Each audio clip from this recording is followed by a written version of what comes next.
A lot of life is timing, and why should you consider doing this now at this time? Well, I think the first thing to say is that this is not going to get easier as you get older and the next generation starts transitioning in. If things are already set up well, then that can work. But if you have some concerns, then I think it's better that you address this now rather than later. Look, we're in a difficult time in history. I think things are always up and down, but certainly more so now. And growth and certainty are no longer clear.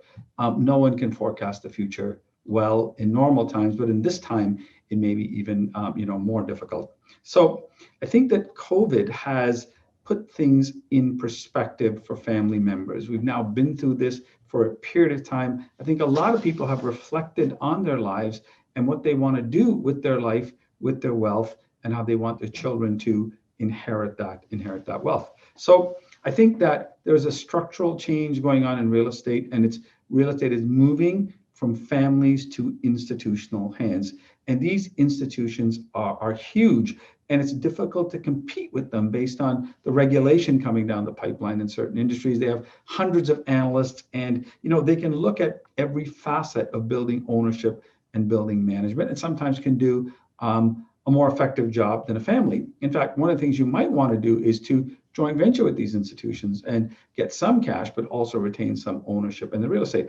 All those options are on the table, and we explore all of these for you. Now, I think every family needs a hero.